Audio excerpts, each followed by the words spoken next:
I wanted to share a little bit about the work that I've done in Environmental Science 9 to 9, which is an intro environmental science course. And it's taken predominantly by non-science majors, students who just need a science class to satisfy their pathways requirement. Um, in this class, my aim is to engage students a little bit more, kind of bring them into environmental science. And the way I did this is to use active learning strategies and skill building. So you all here are professors. You've taught in class for many years. I even see an old professor that taught me when I was a student in this room, which is pretty amazing. So you've all been in a situation where you're teaching. Oh, there he is right there. A really large class.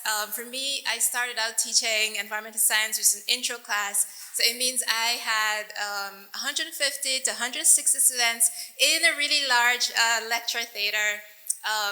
Almost 99% of them are not majors. The 1% is those that I convinced to become science majors. So when I first started teaching this course, I would walk into the classroom and a lot of people would be on their phones, right? They're scrolling through, maybe checking social media, maybe they're on their computers, they're doing assignments, maybe writing an email that they were supposed to write about a week ago. I also have a group of students who are friends, and so they sit together and they're chit-chatting and they're all the way at the back. I started out teaching in Remsen 100 and 101. I think you guys might be familiar with those rooms. And there are two sections that I call wings. And a lot of students come into the room, they go all the way at the back, and they sit with their friends and they're chit-chatting. It's a really large class. I'm all the way to the front. It's really hard for me to pick up like who is chatting, but I can hear the chit-chatting. So that was my challenge, and that's I wanted to do something about it. So I asked myself this question: how might we transform a large enrollment geoscience class into one where we're giving students opportunities to learn something? As I said, not most of them are non-science majors. They're just taking this class to check a box. So I wanted to move beyond that check the box experience and help students to learn skills. What are some things that you want from this class? And I wanted students to see that they can use this to set themselves apart. So I want to stop for a few seconds. And as I said, you guys are all professors, you're teaching. What is one challenge that you face in terms of student engagement in a really large class? And this is something that I do in my classes. For this exercise, we are just going to take a few seconds to think about a challenge that you have in your large intro class if you teach one of these. And we'll, instead of sharing it, we'll just shout it out. If you have a response, just raise your hand. I'm going to walk over. Oh, are you? You could walk over too. That would be nice. Thank you. Any challenges?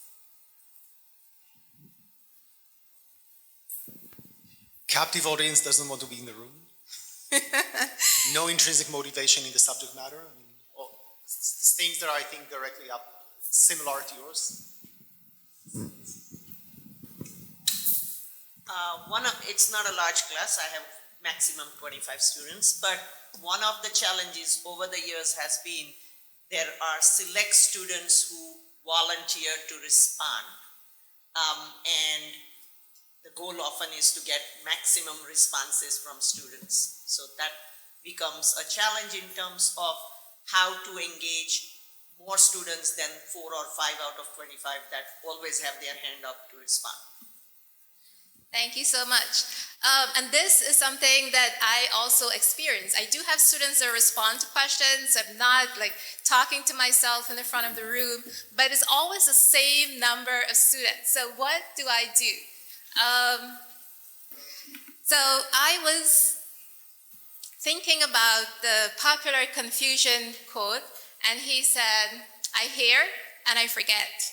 I see and I remember. I do and I understand. This prompted me to start incorporating active learning strategies into my classroom. And when I say active learning strategies, I mean activities where students have to use the concepts that are being presented to achieve a learning outcome. So it's not random activities, but it's based on whatever my learning objective is for that lecture. That's what it's based on. And as students were doing these activities, they were understanding the material much better and they're retaining the material, which of course led to higher grades, which everybody's happy about. And at the same time, they're also developing transferable skills. For example, critical thinking, problem solving, data interpretation, all of which they can then articulate on a resume or maybe in a job interview. And I tell students these things. You are developing skills. Maybe you're not an environmental science major, but you're working in these other skills that you can put on your resume in the future. I do a couple of things in these large lecture theater. The main one that I do is an in-lecture worksheet, and the worksheet is set up in such a way that is based on the objective. All of the questions that I have on the worksheet reflects the objective for that lecture. The worksheet, these are completed individually, but on the worksheet, there's also a section for a discussion question, where students are going to work in groups in order to address that question. My class also has lab groups, so they break up into small groups and they work in a lab that's separate from the lecture. So when they come into lecture, one of the things I have them do now is to sit in their lab groups, which helps me to keep better track of the students that I have in my room. So when they're working on the group discussions, you may be 4 or 5 students, and they're in their lab groups. They're also working together when they go to the lab sections. So they're very familiar with themselves. And so we always have a few students, somebody commented, who are always the ones who talk. Because they work in groups, I know who the students are, and I have each group share something. If I don't have enough time, then I'll say randomly group number 1, group number 2. So I've actually numbered the groups. So in this way, I'm trying to get everyone to participate. And also, during the group discussion, for those students who are really shy and they don't want to speak up, they can talk in their group. So in this way, I'm getting everybody's perspective. They also need to write who is in their group. So in this way, I'm helping to make sure that people are talking, because you need to tell me who you talk to. I also get to know the students who are participating in group discussions and those students who are like, I don't want to participate. Oops, 5 minutes. All right, so this is an example of one of my worksheets. And this lecture is environmental risk assessment.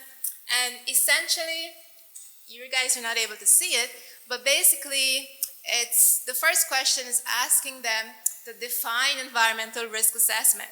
And that's my objective. That's my first objective.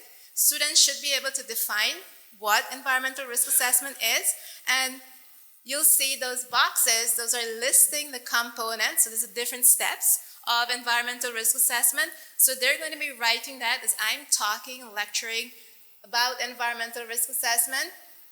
I also want them to be able to use the concepts of environmental risk assessment and apply it to an everyday situation.